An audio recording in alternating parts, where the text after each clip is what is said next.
Si vous n'aimez pas l'architecture, aimez au moins la culture. www.mremma.com.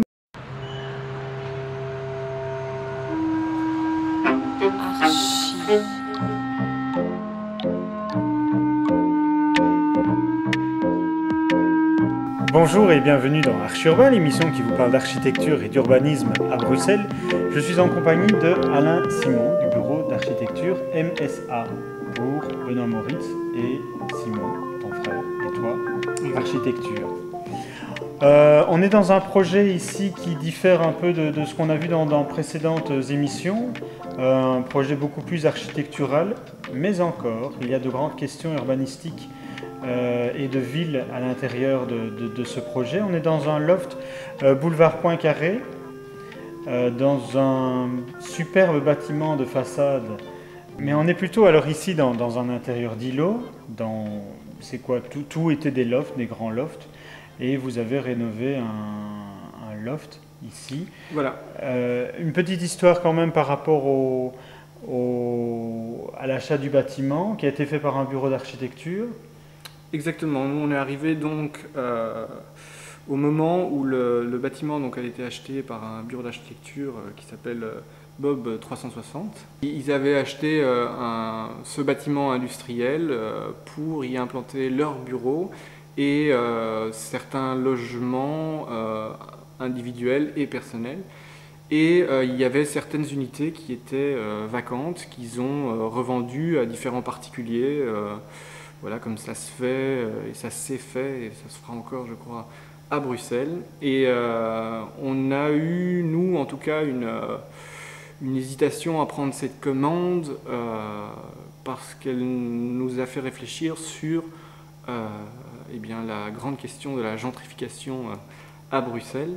Et voilà, ça nous a paru être justement une opportunité pour réfléchir à la manière de s'implanter dans des îlots qui ont disons, un climat social difficile. On parle de rupture sociale, on parle de gentrification, mais parallèlement à ça, on parle aussi de mixité, oui. Et d'introduction de différentes affectations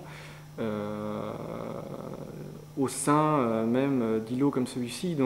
Mais justement, moi j'ai toujours entendu dire que il ne faut pas faire fuir les pauvres pour y mettre des riches.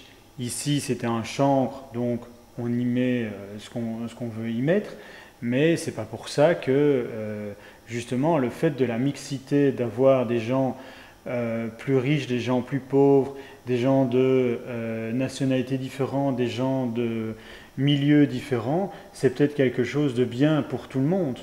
Voilà, exactement. Et donc à voir aussi comment ces choses-là s'articulent, quelles sont la part que les architectes ou les propriétaires réservent à l'échange entre leur nouvelle construction et ce qui existe déjà.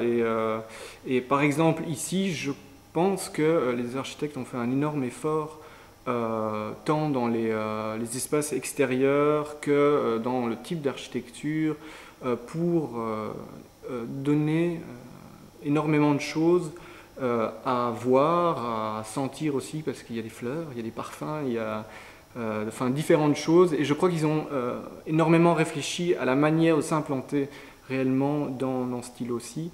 Mais il reste effectivement des milliards de problèmes, de mitoyenneté très haute. Et voilà, une friction qui existe, une friction sociale, à voir comment elle va évoluer, à voir si elle va se résorber ou pas, à voir comment ces choses-là vont vivre en tout cas. Mais en tout cas, je crois qu'il y avait une prise en compte ici du climat existant, raison pour laquelle on a accepté un peu de jouer le jeu du loft en fait, et de ne pas éviter la question et de savoir comment nous on allait se positionner par rapport à ça, même si en fait ici nous on se situe vraiment dans une parenthèse, c'est-à-dire on s'implante en fait dans un espace qui est un espace en L qui était prédéfinie, c'est-à-dire le châssis était déjà là, il y avait une structure béton vide, et on n'avait plus énormément de choses à dire au niveau urbain. Ici, on va parler de l'espace où nous sommes, puisque c'est celui dans lequel tu es intervenu. Tu as voulu créer des boîtes. Voilà, exactement, un thème hyper classique en architecture, la boîte.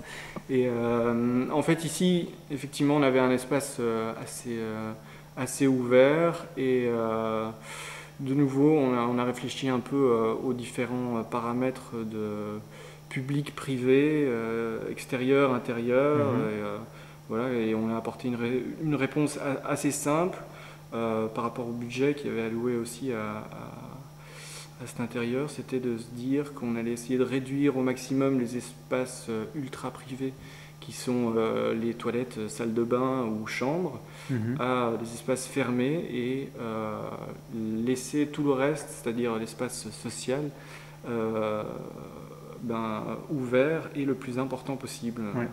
Et parallèlement à ça, on a essayé de jouer avec les distributions et les rangements, c'est-à-dire qu'on a articulé un grand meuble qui tourne. Grand meuble gris que l'on voit ici et qui se joue jusqu'au bout, comme ça. Oui, voilà, exactement. Voilà. Qui est un meuble très très simple, c'est vraiment du MDF avec une peinture. Ah, le MDF. Ah, le MDF, l'écologie du MDF. Avec une peinture dessus, donc voilà, c'est un meuble.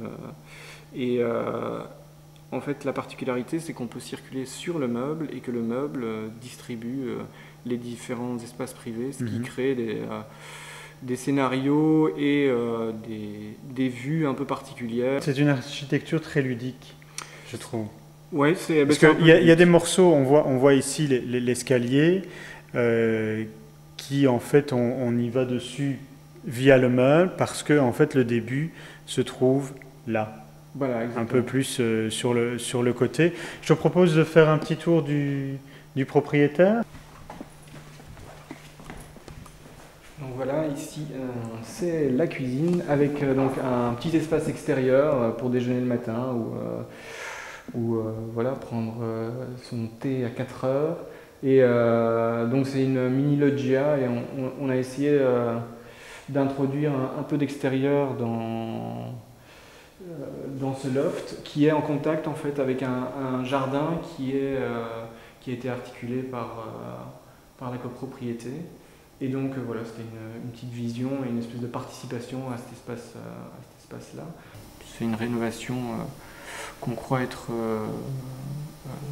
simple, mais qui a, je crois, un discours ici aussi par rapport à l'échelle de nouveau et par rapport à la ville. De savoir à chaque fois quand on s'implante quelque part comment on s'y implante, et je crois que la dimension d'un espace comme un espace de salon ou une salle de bain ou une chambre, maîtriser ces dimensions-là et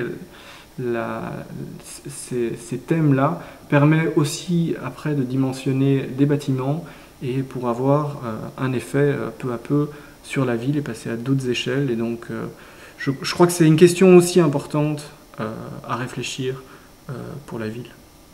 Alain, je pense que dans l'architecture que tu as proposée ici à tes clients, tu les as laissés assez libres au niveau des finitions. Tu as proposé les espaces qu'on vient de voir, les différentes boîtes qui distribuent en fait les fonctions, mais au niveau des finitions, des poignées, du mobilier, etc., je veux dire, vous n'intervenez pas dans ce sens-là, vous laissez vraiment l'individu s'accaparer alors l'espace que vous lui offrez. Oui, tout à fait. Mais évidemment, il y a eu un échange entre le client et nous. Il nous a laissé une énorme liberté, mais voilà, on ne cadenasse pas complètement les gens, tant dans les mobiliers que dans les finitions. Il y a plein de choses qu'on laisse. Par exemple, tous les carrelages de salle de bain ont été choisis par le client, toutes les portes de douche ou choses comme ça également. Voilà, il est rentré avec ses meubles, il a choisi la cuisine, le meuble de cuisine, il a été entièrement libre là-dessus. Et enfin, nous, on espère un peu d'avoir à chaque fois des résultats qui sont un peu des mix entre la manière dont les gens habitent et créent leurs espaces aussi, et ce que nous on peut leur apporter, qui sont des espaces un peu qu'on croit être un peu autres, tout en restant dans les thèmes assez classiques de l'architecture d'aujourd'hui.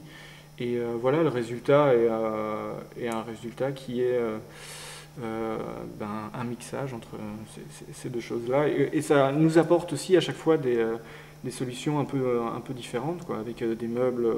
On ne s'attendait pas à ce type de meuble-là, ou on ne s'attendait pas à ce type d'agencement-là. Donc ça peut créer des surprises. Et voilà, on espère que cette complémentarité fasse de l'architecture de qualité in fine. Alain, je te remercie. À bientôt pour de nouvelles aventures. À bientôt, Emma. C'est moi qui te remercie d'apporter un tel intérêt à notre bureau. Merci beaucoup. Au revoir. Au revoir.